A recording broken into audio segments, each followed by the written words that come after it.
पिछले कुछ समय से नूह के अंदर दंगे भड़क रहे हैं। आप लोगों ने तस्वीरों के अंदर देखा होगा जहां पर ब्रिजमंडल यात्रा निकाली जा रही थी और वहीं पर दो पक्षों की आपस के अंदर लड़ाई हो जाती है। एक की तरफ से फायरिंग की जाती है तो वहीं दूसरे की तरफ से भी फायरिंग की जाती है। अगर उस ब्रिजमंडल यात्रा में हिसार की बात की जाए तो हिसार के काफ़ी सारे लोग जो ब्रिजमंडल यात्रा के अंदर शामिल हुए थे, हालांकि मंदिर के अंदर छिप करके अपनी जान बचाई है। वहीं ब्रिजमंडल यात्रा के अंदर जो बस गई थी उसे भी आग के हवाले कर दिया गया। अगर मीडिया रिपोर्ट्स की बात की जाए तो सरकार की तरफ से आंकड़े जारी किए गए हैं कि 2 पुलिसकर्मी के साथ साथ 4 सिविलियंस की मौत हो चुकी है, लेकिन ये वो आंकड़े हैं जो इस वक्त कम दिखाए जा रहे हैं। हालांकि अगर दंगों की बात की जाए तो दंगे जो है बेहद ज्यादा भड़क रहे हैं। मुझे ये बताइए कि आज आप लोग यहाँ पर मिल करके ज्ञापन देने के लिए पहुंचे, क्या सिर्फ ज्ञापन देने से नूह के अंदर जो दंगे भड़के क्या उसका हर्जाना सरकार दे पाएगी?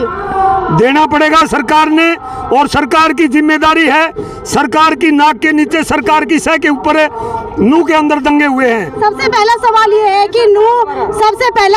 है कि जो नूह के अंदर ये दंगे भड़के हैं, मोनू मानेसर का इसके अंदर कितना हाथ मानते हैं? क्योंकि उन्होंने पहले ही एक वीडियो जारी किया था, सोशल मीडिया के ऊपर काफी वायरल हुआ। उन्होंने कहा था कि वो ब्रिजमंडल यात्रा के अंदर शामिल होने वाले, उसके बाद से ये सभी दंगे भड़कने शुरू हुए। क्या पुलिस की इसके अंदर कोई अहम भूमिका रही है? मोनू मानेसर जिस बंदे का आपने नाम लिया है वो बीजेपी का, आरएसएस का सांप्रदायिक दंगे भड़काने के लिए, अल्पसंख्यक लोगों का कत्ल करने के लिए बीजेपी सरकार के द्वारा छोड़ा हुआ आरएसएस का गुर्गा है। उसने वीडियो वायरल की, ज्यादा से ज्यादा बजरंग दल और ब्रजमंडल के लोग नूह के अंदर पहुंचे। मैं भी वहां पर आऊंगा। उसने पिछले दिनों जो गवाले हैं, गाय पालने वाले हैं, वहां पर मेवात के अंदर वहां के किसान और मजदूर हैं, 1-1 हजार गाँव के उनके लंगार हैं, गाय का दूध बेच करके, गाय पाल करके गुजारा करते हैं। निहत्ते 2 नौजवानों को घोट मीका गांव के अंदर जला करके जिंदे बंदों को मार दिया, और वो आदमी चैलेंज कर रहा है मैं नूह के अंदर आऊंगा। तमाम ये सरकार बीजेपी, आरएसएस और मोनू मानेसर के इशारे के ऊपर वहां पर दंगे करवाए गए हैं। आम जनता का लड़ाई झगड़े करने का, कत्लेआम करने का कोई ये जो दंगा भड़का है इसके पीछे की असल वजह आप क्या मानते हैं? ये दंगा भड़का नहीं है, भड़कुआ आया गया है। एक तो ये सरकारों के अगर पहले इसमें बड़ी पैरवी करती, सरकार इसको रोकती तो दंगे नहीं होते। जब वो सारे के लोग चारों तरफ से हर जिले से गए हैं यहाँ से गाड़ियाँ ले लेकर, कोई भी जिला ऐसा नहीं है जिसमें ये बजरंग दल वाले या दूसरे लोग ना गए हों। तो ऐसे हालात में जब ये वहाँ पर पहुँचे तो ये हथियारों के साथ भी थे और लाठी डंडों के साथ भी थे। सर, आज आप लोग यहाँ पर ज्ञापन देने के लिए पहुँचे हैं, ज्ञापन देने के पीछे का कारण क्या है? देखिए मैडम, 31 जुलाई को नूह के अंदर जो एक घटना हुई है, बहुत ही दुर्भाग्यपूर्ण और अप्रिय घटना हुई है, और हम लोग ये मानते हैं कि जो भी उसमें दोषी है उसके खिलाफ सख्त से सख्त कार्रवाई हो। एक तो बात यह है। दूसरी बात, यहाँ आज जो लोग आए हैं, अलग अलग कर्मचारी संगठनों के, किसान संगठनों के, मजदूरों के, महिला संगठनों के लोग इकट्ठा होकर आज डीसी साहब को ज्ञापन देने के लिए आए हैं। उसके माध्यम से हमने 2-4 डिमांड्स की हैं। हमने ये कहा है कि एक तो इस पूरी घटना के बाद जो हिसार के अंदर अल्पसंख्यक जो समुदाय है वो काफ़ी डरा हुआ है, उसकी सुरक्षा सुनिश्चित की जाए, और ख़ास तौर पे जो उनके धार्मिक संस्थान हैं उनकी सुरक्षा सुनिश्चित की जाए। तो हम ये चाहते हैं। आप सुरक्षा सुनिश्चित करने की बात करें, कल जितनी भी मस्जिद हिसार के अंदर है सबके आगे पुलिस बल बाकायदा तैनात था, क्योंकि आपने लाहौरिया चौक पे देखा होगा, वहाँ पर भी था। अलग अलग जगह के पर 4 मस्जिद है हिसार के अंदर, वहाँ पर पुलिस बल तैनात था। दूसरी बात हम ये कह रहे हैं इसके अलावा कि ये एक ऐसा माहौल होता है जिसमें कोई भी व्यक्ति एक अफवाह फैला देता है, उस अफवाह के नाम पे कोई भी किसी तरीके की घटना हो सकती है। कोई भी अगर अफवाह फैलाने वाला व्यक्ति है तो उसके ऊपर कार्रवाई की जाए। कोई किसी तरीके की भड़काऊ वीडियो पोस्ट सोशल मीडिया पे डालता है उसके ऊपर तुरंत कार्रवाई हो और वो पोस्ट हटाई जाए। अगर ये कार्रवाई नूह में कर ली जाती, इस तरीके की पोस्टें ना डलती, तो शायद इस दंगे से बच सकते थे। लेकिन नूह में इंटरनेट भी बंद रखा गया था। इंटरनेट बाद में बंद किया गया है। ये अगर इंटरनेट वाली घटना अगर प्रशासन को था तो पहले बंद कर देती तो शायद इस तरीके की घटना नहीं होती। और ये भड़काऊ लगता है कि प्रशासन की लापरवाही कहीं ना कहीं इस पूरे मामले के अंदर दिखती है। प्रशासन की तो लापरवाही है ही है। मैं तो ये कह रहा हूँ कि सरकार के द्वारा प्रायोजित ये दंगे हैं और सरकार जो है ना चुनावी लाभ लेने के लिए इस तरीके की घटनाएं करवाती पहले भी उन्होंने करवाई हैं और आगे भी वो करवा सकते हैं। क्या लगता है कि धर्म के ऊपर एक बार दोबारा बांटने की कोशिशें की जा रही हैं? न कोशिश की जा रही है, परंतु इस देश की जनता जो है उसका धर्मनिरपेक्षता में इतना गहरा विश्वास है, लोकतंत्र में इतना गहरा विश्वास है कि वो लोग बंटेंगे नहीं। कितनी भी साजिश ये कर लें, और हिसार की मैं कह सकता हूँ कि यहाँ की विरासत है, यहाँ बहुत लोगों ने अनेक घटनाएं करने की कोशिश की है, परंतु हिसार में वो कभी भी कामयाब नहीं हो पाए हैं और ना होंगे। और हम लोग ये प्रशासन से अपील करने आए हैं कि प्रशासन को ये चाहिए कि तमाम शहर के अलग अलग धार्मिक, सामाजिक, राजनीतिक संगठनों की मीटिंग बुलाए, अलग अलग समुदायों की मीटिंग बुलाए और एक शांति कमेटी का गठन करें ताकि शांति व्याप्त की जाए। ये हमारी मांग है प्रशासन से। मुझे ये बताइए कि आप भी मस्जिद में जाते होंगे, ठीक है, मुझे ये बताइए आप इस पूरे हिंसा को किस तरीके से देखते हैं? बहुत ही गलत है ये।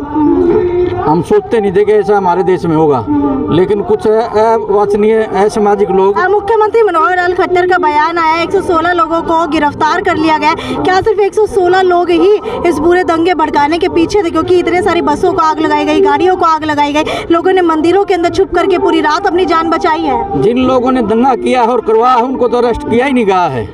वो तो ये 116 लोग कौन है जो अरेस्ट हुए हैं? काफी लोग तो ऐसे हैं जो थे ही नहीं। अच्छा, जो काफी लोग तो ऐसे अरेस्ट किए गए हैं जो थे ही नहीं। असली मुजरिम है, उनको अरेस्ट नहीं किया गया है। ठीक है, प्री प्लान था। जो पहले जिन्होंने कहा कि मैं दामाद हूँ नू का और मैं आऊँगा, मेरे लिए फूल सजाएं और फूल मालाएं लेके आए। क्या ऐसा कभी हुआ है? किसी का दामाद एक का हो सकता है, दो का हो सकता है, लेकिन पूरे समाज का दामाद तो नहीं हो सकता वो। लेकिन उसने मीनू वो है, वो उसने मोनू माने सर नहीं बयान दिए और ये दंगा फैला। क्या इस पूरे मामले के पीछे आप मोनू मानेसर का हाथ मानते हैं? शंका, पूरा शंका। आप मोनू मानेसर का हाथ मानते हैं? ये पूरा बीजेपी का बना कर रहा है। आप किसका हाथ मानते हैं? मैं एक बात कहना चाहता हूँ कि सबसे पहले तो मैं सबका धन्यवाद करना चाहता हूँ। मैं अल्पसंख्यक समुदाय से हूँ और फुलखान भट्टी मेरा नाम है, मुस्लिम कल्याण कमेटी हरियाणा की तरफ से।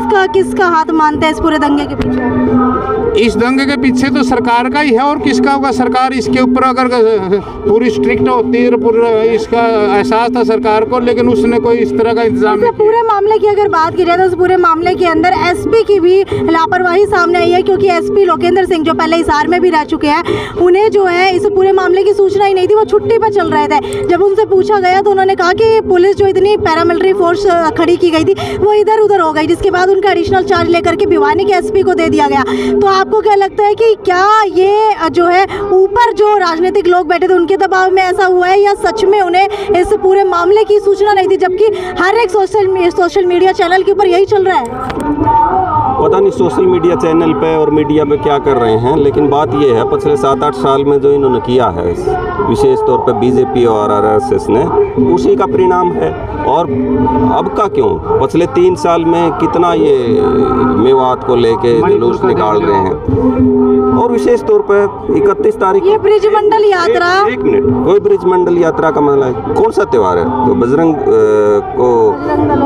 बजरंग दल और विश्व हिंदू परिषद, ठीक है, मैं कहूँ कोई हनुमान जयंती नहीं, कोई रामनवमी नहीं, कुछ और नहीं, केवल सांप्रदायिक तनाव पैदा करने के लिए ये हर साल यात्रा निकाली जाती है, ऐसा कहा जा रहा है। हाँ, 3 साल से इसी उद्देश्य के तो लिए 2 साल में नहीं हुए दंगे इकड़ कर दी। बीजेपी को फायदा लेना है, चुनाव है, हार रहे हैं, अब जीतना है, तो उनको यही सहारा है कि किसी तरह पोलराइज हों और हमें वोट मिले, इससे लाभ कुछ नहीं है। बिल्कुल, आपको बता देते हैं नूह के अंदर जो ये दंगे भड़क रहे थे, लगातार 6 घंटे तक ये हिंसा होती रही, लेकिन पुलिस की टीमें वहाँ पर दिखाई नहीं दी। वहीं अगर एसपी की बात की जाए तो उनकी भी लापरवाही साफ तौर के ऊपर इस पूरे मामले के अंदर देखने को मिली है। उन्होंने भी ये बयान दिया कि इधर उधर हो गए थे, जिसका खामियाजा उनको काफ़ी ज़्यादा भुगतना पड़ा है। खैर, अब देखने वाली बात यह है कि यहाँ पर जितने लोग ज्ञापन देने के लिए पहुँचे, इनका कहना है कि सांप्रदायिक जो दुर्भावना है वो यहाँ पर फैलाई जा रही है और इसकी वजह से हिंदू और मुस्लिम को धर्म के नाम के ऊपर बांटा जा रहा है ताकि राजनीतिक फायदा इस पूरी घटना से लिया जा सके। खैर, अब देखने वाली बात यह है कि जितना नुकसान हुआ है क्या सरकार उसका हर्जाना और मुआवजा उन परिवारों को देगी, क्योंकि 2 जो है पुलिसकर्मी और 4 सिविलियंस की मौत इस वक्त टोटल मिलाकर के 6 लोगों की मौत इस पूरी हिंसा के अंदर दिखाई दे रही है। खैर, और भी बहुत सारे लोग होंगे जिनकी मौत जो है इस वक्त सामने नहीं आई है। वीडियो को ज़्यादा से ज़्यादा शेयर करते रहिए। और आपको क्या लगता है इस पूरे नूह मेवात मामले के अंदर जो हिंसा भड़की है किस वजह से भड़की है? क्या इसके अंदर धर्म का कोई रोल था? क्या जो मोनू मानेसर ने बयान दिया था उसके बाद ये हिंसा भड़की है? क्या वो बयान जो है जानबूझ करके दिलवाया गया था? क्या इसके अंदर जो है संघ की भी कोई जो है महत्वपूर्ण भूमिका रही है? वीडियो को शेयर करना ना भूलिए और अपनी राय जो है वो पूरी कमेंट बॉक्स के अंदर लिख करके ज़रूर बताइए। यदि साक्षी सोनी की रिपोर्ट इसार लघु सचिवालय से। नमस्कार।